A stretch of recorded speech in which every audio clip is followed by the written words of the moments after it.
I'm going to be talking about episode 21 of season 16 of Deadliest Catch. And after this episode, there's only 2 episodes left in season 16 of Deadliest Catch. And in this one, the 3 boats that are going to be in it are the Summer Bay, the Lady Alaska, and the Cornelia Marie. And 2 of the boats have some breakdown. One of them has a bigger mechanical breakdown, and the other one has a smaller breakdown, but it still costs time.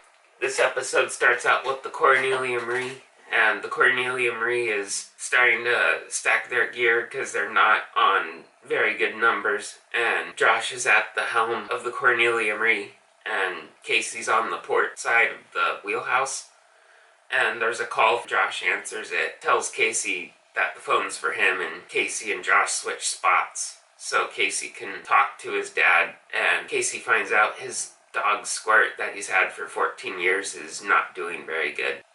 Then it goes to the Lady Alaska, and the Lady Alaska, in the last episode, they're getting low 200s to high 300s. Very little crab or no crab. No, very little Opelio or no, very little to no Opelio crab in their pots. So Scott decides to load up all 220 pots, and while they're hauling in their gear, the block and the coil, their hydraulics stop working. So Scott has to go down and figure out what's going on, and he finds out that there's a valve that is not working. So he uses a bunch of smaller fittings to bypass that, and they get it working again, and they start hauling in their gear again, and their greenhorn Gabby, her hands are starting to cramp up, which is called the crab claw. The crew's trying to help her get through it. Then it goes to the Summer Bay, and the Summer Bay is hauling in their gear, and they've got 20 to 30,000 pounds of Opelio crab to catch. They have an offload coming up in like 72 hours. They're hauling in their gear, and they're getting high 200s, low 300s, and Wild Bill's like, this could top our tanks. And while they're hauling in a pot, their picking hook crane hydraulic hose breaks and is spewing hydraulic fluid out over the bow and deck, and the crew has to turn off the hydraulics to see what's going on and fix it. And they put in new fittings and a new hose, and they get it up and working again. Then it goes to the Lady Alaska, and the crew is going out on deck, and Scott realizes that Gabby, the greenhorn on the Lady Alaska, that she has crab paw. He cuts something out for her hands, and it'll help with keeping the swelling down and make her hands feel better. Then they go back to hauling in their gear. Then it goes to the Cornelia Marie, and the Cornelia Marie is still hauling in their gear.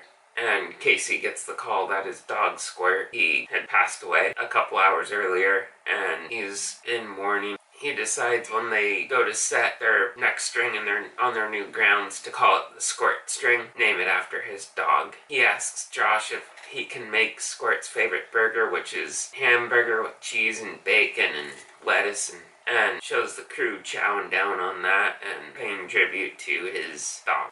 Then it goes to the Summer Bay, and the Summer Bay is hauling in their gear, and about 36 hours later, they have another problem with their picking hook. It sounds like the gears are stripped or is just not working, and it sounds terrible when they're trying to work it. So Wild Bill has a second picking hook winch motor, which is 400 pounds, and they get it out and hook it up, and they find out that that motor doesn't work. So they decide the original motor, the engine is good, so what they decide to do is take the gear out and replace it in the winch that the gears are broken in. Use it as spare parts. Make one of them usable again.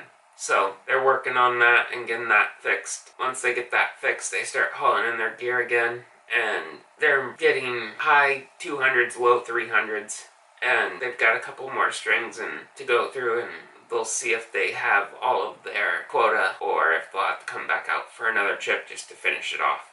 Then it goes to the Lady Alaska, and the Lady Alaska is hauling in their 200 pots to move up the hill up north. The tide is ripping, so it's making it really hard to pull the pots up, and one of the deckhands on the Lady Alaska, they're pulling a pot in, and all of a sudden there's so much tension on the line that it pops out of the block and snaps and hits his arm really hard, and he thinks his arm's broken, but they get him in, and it turns out that he has a strained tendon. It's just painful, and he's gonna have one hell of a bruise on his arm. So Gabby the Greenhorn, all the crew has to take up his slack, work hard. The Greenhorn on the Lady Alaska, Gabby, she's doing really good, and Scott's really impressed, and the crew's really impressed with her as well. Then it goes to the Cornelia Marie, and the Cornelia Marie is hauling in their gear on the squirt string, and they're getting 300 plus Opelio crab, which is really good. And Casey is happy, and all the crew's happy that they're doing good, and that his dog is looking down on them and really helping him on that string. Then it goes to the Summer Bay, and the Summer Bay is in Dutch Harbor, and they are going through their tanks, and they've filled up every single tank, and they're doing their offload. And the middle tank, it has over 54,000 pounds of Opelio crab in it, and the front tank has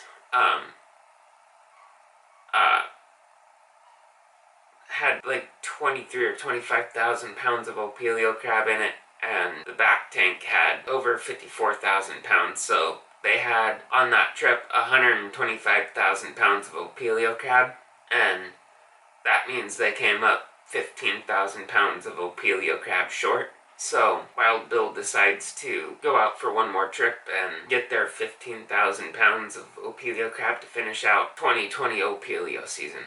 I hope you guys enjoyed this video, and don't forget to hit the bell icon down below so you can be notified when I upload videos. Also, please share this video with your friends and family. Don't forget to subscribe to my YouTube channel, and don't forget to smash the like button. Thank you guys for watching, and if you ain't dreaming, you ain't living. Don't forget to dream big.